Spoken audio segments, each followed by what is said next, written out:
Esta semana, en Vaticano, el Papa Francisco nombra un nuevo patriarca para el Patriarcado Latino de Jerusalén. Él mismo nos pondrá al día. Ecco i nomi dei nuovi cardinali. El Papa también elige 13 nuevos cardenales, tanto cercanos como lejanos. Por último, conoceremos a Philippe Casanova, un pintor romano que mantiene vivo el estilo artístico barroco.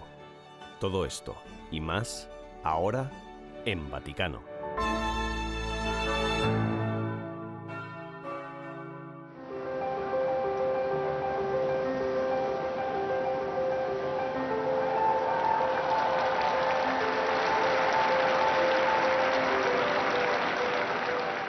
Cari fratelli e sorelle, buongiorno. Nell'odierna pagina evangelica. El domingo 25 de octubre, el Santo Padre, el Papa Francisco, anunció el nombramiento de 13 nuevos cardenales. Ecco i nomi dei nuovi cardinali. Entre los cardenales designados está Wilton Gregory, arzobispo de Washington, D.C., que se convertirá en el primer cardenal afroamericano de los Estados Unidos. El Papa Francisco convocó al obispo Grech de Malta en 2019 y lo nombró prosecretario general del Sínodo de Obispos para finalmente concederle la Secretaría General. El 15 de octubre, el obispo italiano Marcello Semeraro reemplazó al cardenal Angelo Becciu como encargado de la Congregación para las Causas de los Santos. El padre capuchino Raniero Cantalamessa, que ha servido como predicador de la Casa Papal durante 40 años, fue nombrado cardenal, pero no podrá participar en el cónclave debido a su edad. Además del padre Cantalamessa, otros 3 nominados no podrán participar en un eventual cónclave porque ya tienen más de 80 años.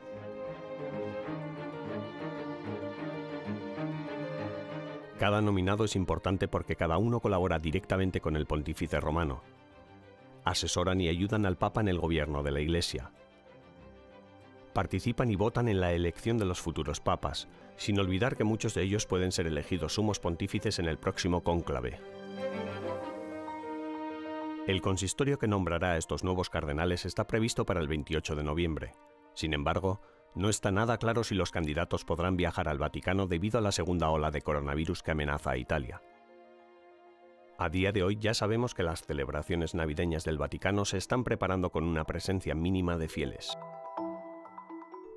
En El próximo Papa, un libro publicado hace unos pocos meses, Edward Pentin analiza la situación del colegio cardenalicio. El autor comparte con nosotros su opinión acerca de la influencia que estos nuevos nombramientos podrían ejercer en el también denominado Sacro Colegio. Es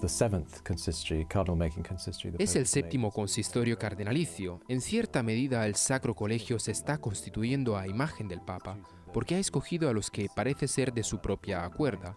Este consejo ha elegido a 73 de los 128 cardenales electores, de modo que ostenta la mayoría del colegio cardenalicio. Sin duda, parece que los que ha elegido están muy cerca de la visión del Papa Francisco. No todos ellos, por supuesto. Se ha ido a las periferias, al sur del globo, eligiendo un obispo de Ruanda, otro de Filipinas, uno de Brunei. Tradicionalmente estos son más ortodoxos o conservadores y no están necesariamente en total sintonía con la visión que el Papa Francisco tiene para la Iglesia. Creo que hay algunos que en un futuro serán considerados papables, pero no en este momento porque acaban de ser nombrados cardenales. Quizás el padre Gambetti, que cuenta con tan solo 50 años, es un franciscano conventual de Asís que en un momento dado podrá ser considerado papable, simplemente porque formará parte del colegio cardenalicio durante mucho tiempo y porque su historial ha estado muy en sintonía con Francisco. Tiene muchas posibilidades. Para cuando el 28 de noviembre se celebre el consistorio, el número de cardenales electores será de 128, lo que supera el límite de 120 recomendado por el Papa Pablo VI. Pero otros papas también sobrepasaron este límite, incluyendo el Papa Benedicto XVI y Juan Pablo II. De hecho, en 2001, Juan Pablo II llegó a tener 135 en un momento dado, así que no es inusual que esto suceda. Sin embargo, es un número particularmente alto. Como decía, ahora 73 de esos 128 cardenales electores han sido escogidos por el Papa Francisco a lo largo de estos últimos casi 8 años. Quédense con nosotros. Tras la pausa, Hablaremos cara a cara con su beatitud Pier Battista Pizzaballa, el recién nombrado patriarca latino de Jerusalén.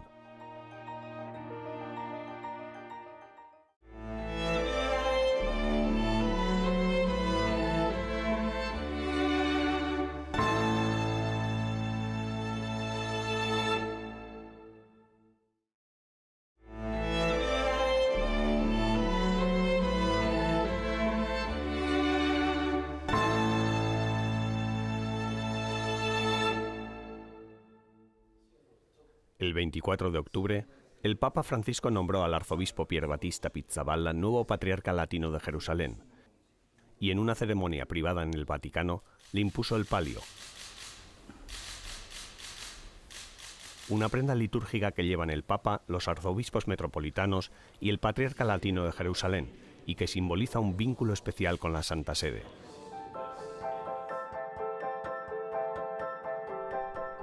El patriarca Pizzaballa ha servido como administrador apostólico del Patriarcado de Jerusalén desde 2016, cuando el cargo del patriarca quedó vacante.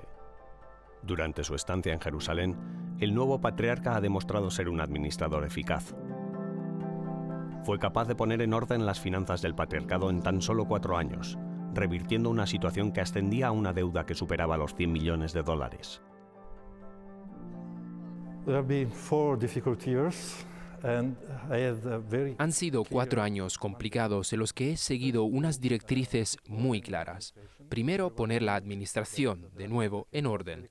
Todo el mundo sabía que el patriarcado latino estaba muy cerca de la bancarrota, con una deuda de cientos de millones de dólares. De modo que tuve que gestionar todo eso, procurando encontrar una forma muy transparente de hacerlo. Lo conseguimos con el apoyo de Deloitte, una consultora externa. A su vez, también se me encomendó trabajar en el contexto pastoral para crear más unidad entre los sacerdotes, primero en las diferentes comunidades como Jordania, Israel, Palestina o Chipre, encontrando lo que tenemos en común para generar entendimiento y confianza entre las diferentes comunidades de la misma diócesis. Siendo honesto, he de decir que al principio fue muy difícil, pero que una vez que logramos transmitir esa transparencia, comencé a percibir el apoyo de todas las comunidades. Fue así como logramos superar todos nuestros problemas y finalmente pasar página.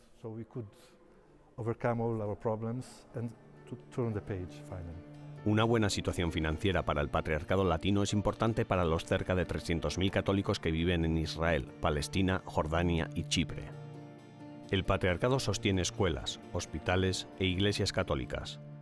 Este sustento ayuda a los cristianos a seguir viviendo en lo que históricamente han sido sus tierras, y más ahora, pues en este contexto de inestabilidad política y de pandemia, la estabilidad financiera es crucial. Ante este tipo de realidades como la de la pandemia a la que ahora mismo se enfrenta la gente, ¿cuál es la situación actual de los cristianos en Tierra Santa? Tuvimos 2 confinamientos, no 1, 2. Uno en primavera y otro a mediados de octubre. Fue muy difícil, no solo por la situación sanitaria de muchas familias, sino también por la situación económica. La principal consecuencia del encierro es que miles de familias, especialmente familias cristianas, están ahora sin trabajo, sin empleo y sin perspectivas de cara al futuro. Esto ha creado una situación muy complicada para cientos de familias, particularmente en las zonas de Belén, al igual que para los de la zona de Nazaret y, por supuesto, también en Jordania. ¿En qué medida es importante el peregrinaje? ¿Se están recuperando las cifras? Ahora mismo las peregrinaciones están totalmente canceladas, las fronteras siguen cerradas, así que no hay ningún peregrino. Y era uno de los principales recursos para las familias cristianas, y creo que debido a la pandemia, por desgracia, no solo en Tierra Santa, sino en todo el mundo, no volveremos a tener una situación de peregrinación normal, al menos hasta después de un año.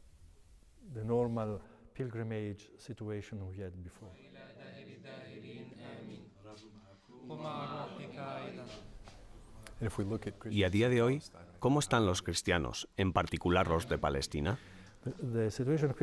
La situación de los cristianos en Palestina es muy complicada. Por un lado, tal y como decía, la pobreza está aumentando, pues uno de los principales recursos, que era la peregrinación, ahora está totalmente cancelado. Por otro, la otra fuente de ingresos, que era ir a trabajar a Israel, también se ha anulado debido al confinamiento. Ambas cosas han acarreado una extrema pobreza a cientos de familias, especialmente a las ubicadas en la zona de Belén. También ha habido mucha migración debido al conflicto en curso en Siria, las dificultades en Irak y las explosiones en el Líbano, que igualmente han acarreado numerosas dificultades. Se percibe una cierta frustración en la población. Tal y como decías, toda esta situación en el Líbano, Siria, Irak, la pobreza en Jordania y en Palestina, o la situación política entre Israel y Palestina son aspectos que llevamos viendo durante años, que no son nuevos, pero esta nueva situación ha generado mucha frustración. También nuevas tentaciones, como huir y encontrar un futuro en otro lugar, es una tentación muy fuerte. Intentamos convencer a la población insistiendo en que se quede, porque nuestra vocación cristiana consiste en quedarnos, pero cuando hay niños y familias de por medio, es difícil convencerlos. Vemos a Jerusalén como una ciudad de paz, una ciudad de armonía y fraternidad. ¿Estamos más cerca de eso hoy en día? Considerando los sucesos más recientes, ¿está mejorando? ¿Dejan ustedes Jerusalén mejor que cuando la encontraron? Debido al status quo, la vida en Jerusalén es siempre, al mismo tiempo, diferente y la misma. Las tradiciones son constantes, siempre las mismas, no se modifican, pero la gente cambia, por lo que las actitudes están cambiando. Desafortunadamente, desde la perspectiva política, la situación es una situación más tensa, pero el aspecto positivo es que, al menos entre nosotros, los cristianos, tenemos un mejor entendimiento. La cooperación era más bien difícil en el pasado, pero la restauración del Santo Sepulcro es un ejemplo de lo que ahora podemos hacer. También a nivel pastoral, pues en el pasado era mucho más compleja y sin embargo ahora existe una gran cooperación entre nosotros.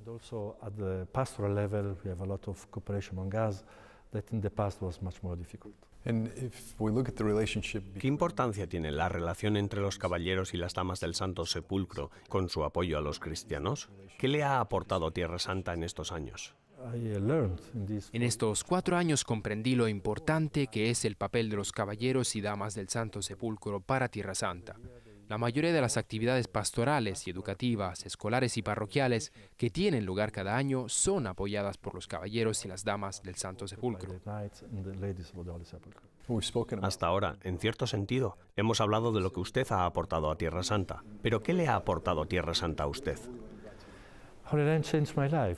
Tierra Santa ha cambiado mi vida, también mi vida de fe. Llegué allí hace 30 años, desconocía sus lenguas, venía de un contexto muy católico y de repente me encontré en un contexto en el que éramos solo el 1% de la población. Pero aprendí y comprendí que en ese atolladero de religiones y tensiones políticas podemos encontrar hombres y mujeres de fe que te ayudan a vivir tu fe de una forma nueva a través de los lugares sagrados, de las escrituras y de los encuentros con otros hombres de fe. Ha sido increíble. ¿Qué es lo que les pediría para usted, tanto a los cristianos de Tierra Santa como a los del resto del mundo, para el camino que le queda por recorrer? He vivido durante 30 años, la mayor parte de mi vida en Tierra Santa. Soy parte de ella y seguiré siendo parte de ella. Así que ante todo debemos permanecer unidos en la amistad y la oración. Y allá donde la providencia me lleve, yo llevaré la Tierra Santa. Muchas gracias.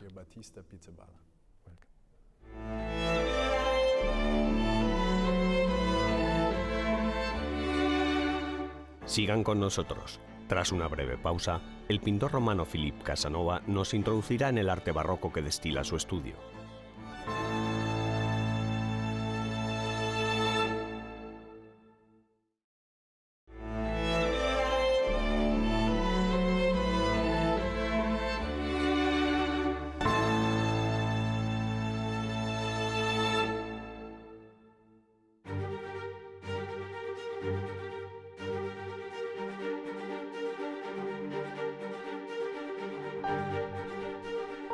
Roma es la cuna de la arquitectura y el arte barroco.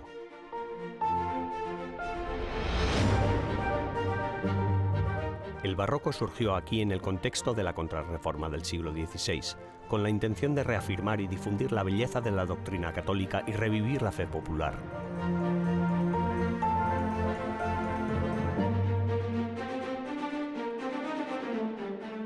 A lo largo de unos pocos siglos, el barroco condujo a la ciudad de Roma a ser la auténtica capital de las artes. En el siglo XVIII, el barroco se desvanecería progresivamente, dando paso a movimientos artísticos más simples y ordenados como el neoclasicismo.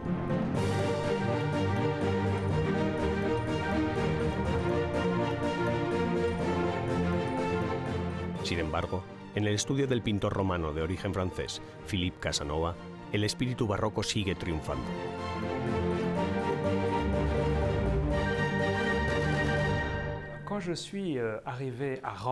Cuando vine por primera vez a Roma hace más de 25 años, no tenía una idea clara de lo que era el arte barroco, pero recuerdo la primera vez que entré en la iglesia de Jesús, en la gran iglesia de San Ignacio de Loyola.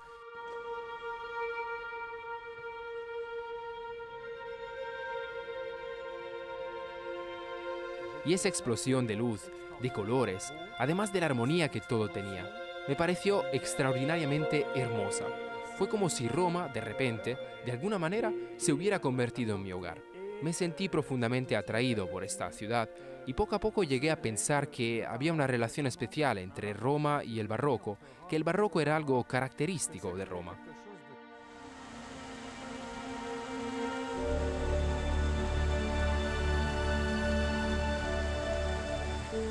C'est un art qui personnellement m'a bouleversé. Es un arte que me impactó personalmente, correspondía a mi búsqueda de la estética y a mis aspiraciones religiosas. Descubrí que ambas dimensiones se mezclaban, se unían dentro del universo barroco. Siempre he sentido, sin cuestionarme demasiado, que a mí me conmovía. No había razón para que el barroco no pudiera cambiar la vida de muchos otros. La extraordinaria belleza del arte barroco hace que entre en ganas de rezar. Me da esperanza y hace que quiera ser mejor persona. Ça me donne envie de m'améliorer, voilà.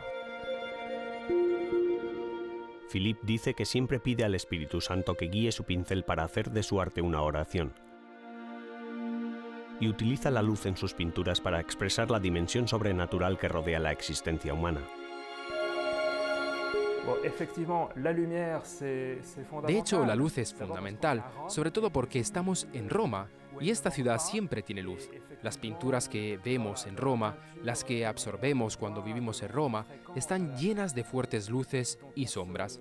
Esto refleja una visión cristiana de la existencia, que consiste en sufrimiento, preocupaciones, imperfecciones y ansiedades, pero en la que al mismo tiempo pueden sucedernos muchas cosas maravillosas. Eso fue lo que tanto me impresionó y me atrajo del arte barroco. Encontré dos dimensiones. Por un lado, el caos de la realidad, todo lo que puede suceder, que revela lo mediocres que somos con todas esas razones para no estar nunca plenamente satisfechos con nosotros mismos, y por otro, la belleza de la creación, que está presente en este arte. Tal y como podemos apreciar en sus proyectos más recientes, estas dos dimensiones antagónicas de caos y belleza, luz y oscuridad, son características de las obras de Casanova.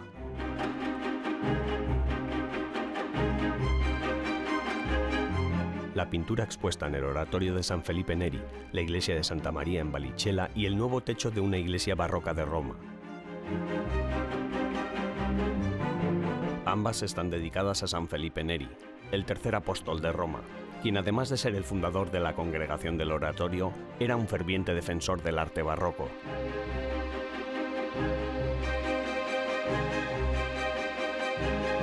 C'est une composition, disons, qui est en l'honneur de Saint Philippe Neri. Esta obra será realizada en honor de San Felipe Neri y representará su peregrinación denominada el Tour de las Siete Iglesias, la peregrinación romana más antigua.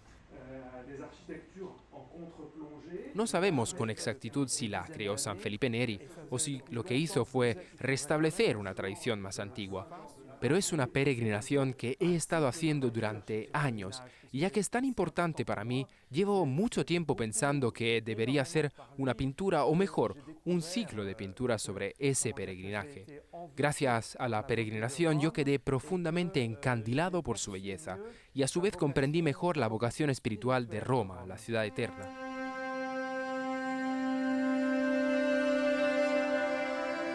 Philippe se diferencia de muchos artistas contemporáneos rechazando la noción misma de arte contemporáneo, que él ve como una noción ideológica.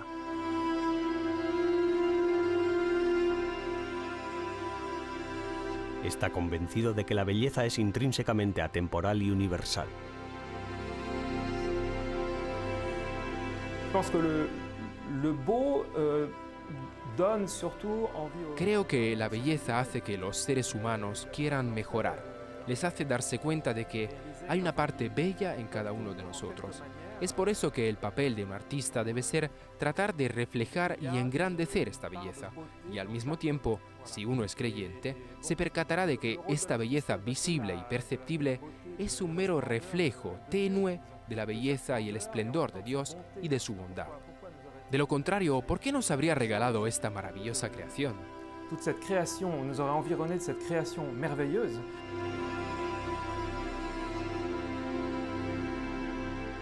Los hombres están llamados a participar en la creación artística de Dios. Como el Papa Juan Pablo II describió en su carta a los artistas de 1999, a cada hombre se le confía la tarea de ser artífice de la propia vida. En cierto modo, debe hacer de ella una obra de arte, una obra maestra.